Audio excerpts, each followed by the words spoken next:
At that time, Samuel was not familiar with the Lord, because the Lord had not revealed anything to him as yet. The Lord called Samuel again for the third time. Getting up and going to Eli, he said, "Here I am, you called me." Then Eli understood that the Lord was calling the youth. So he said to Samuel, "Go to sleep, and if you are called, reply, 'Speak, Lord, for your servant is listening.'" When Samuel went to sleep in his place, the Lord came and revealed his presence, calling out as before, "Samuel, Samuel." Samuel answered, "Speak, for your servant is listening."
It is a moment of great joy in the life of this community to have you join us on this monastic pilgrimage.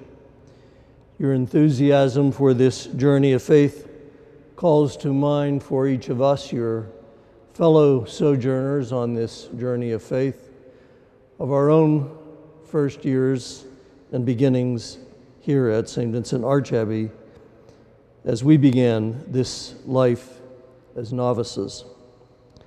The rule of our Holy Father, Saint Benedict, demands that we put before you the difficulties of the monastic life which you seek to embrace and begin today. You are aware of how many of these difficulties and challenges will be presented to you now and in the years to come. And no doubt you will find new ones along the way. But do not let your heart be dominated by the thoughts of the problems and the difficulties that you will be encountering on the way, but rather, on the contrary, let your thoughts be dominated by the overwhelming and unlimited power of God's love at work in your lives. God has chosen you, and like Samuel in this morning's reading, our prayer for you is that the Lord will bless you with that grace so that you too may respond as Samuel did, "Lord, speak, for your servant is listening." In chapter 58 of the Holy Rule, Saint Benedict writes to us about the reception of novices. He says, "The concern must be whether the novice truly seeks God, and whether he shows eagerness for the work of God, for obedience, and for trials." He continues, "The novice should be clearly told of all the hardships and difficulties that will lead him to God." We know that the first step in seeking God is to honestly look at yourself, and at the same time to open your hearts to the transforming power of God's ever-abiding grace in your life. If you have come here to seek the fulfillment of your illusions, you will be greatly disappointed. It's important to remember that Christian discipleship is costly, and it will cost you the illusions that you bring about yourself, the illusions that you bring about what it means to belong to a monastic community, and also the illusions that you bring about God. It will cost you all of that. And yet St. Benedict reminds us in the prologue to the Holy Rule, do not be daunted immediately and turn away from the road that leads to salvation. The road is bound to be narrow at the outset. But as we progress in this way of life and in faith, we shall run on the path of God's commandments, our hearts overflowing with the inexpressible delight of God's love. You have come here this morning in faith.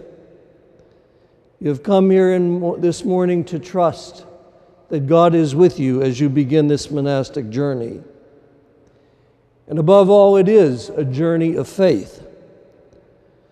But it is not a journey that you make alone. It's a journey that Christ makes with you, and that each one of us, your fellow sojourners, make with you as a member of this community. Recognizing the call of God and the fidelity of God, who is always faithful to the promises, you have chosen a patron saint for your inspiration and strength as you begin your journey. And so as you begin your journey, Randolph Edward Hopkins, you will be known as Brother Charles. Edwin Camello, you will be known as Brother Ignatius. Mark Liotti, you will be known as Brother Mark. And Matthew Hershey, you will be known as Brother Matthew. In a few moments, you will receive the monastic tonsure and the monastic habit. The tonsure is a symbol of your commitment to seek God and a new way of life, and of your willingness to take up your cross daily to follow after Jesus Christ. As Pope Francis reminds us, the path to Christ are his wounds, wounds we find in ministering to those who come to us each day in need. The monastic habit, of course, identifies you as belonging to a particular part of God's chosen people, namely as a member of the Benedictine community of Saint Vincent Archabbey.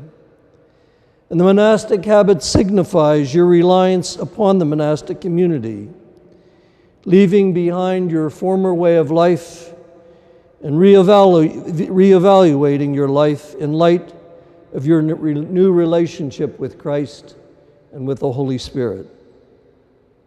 The monastic habit is a symbol of your willingness to respond to the call of God's grace, to an ongoing life of conversion to the monastic manner of life with the characteristic virtues of poverty, celibate chastity, stability, and obedience.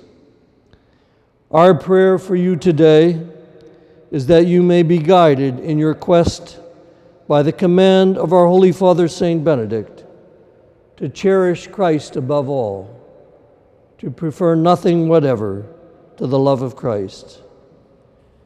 And so I ask you now, are you willing to profess your faith and confidence in God's ever-abiding presence? And so, my dear brothers, we recognize your desire to undertake the Benedictine way of life.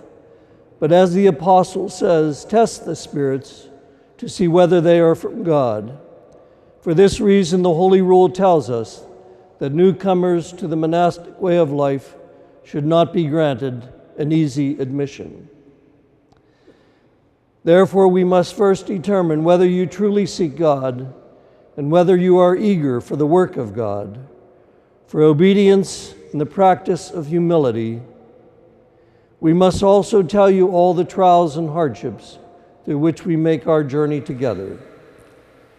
And so are you willing to live in our community and to begin to see God as novices in the monastic way of life? Yes, we are.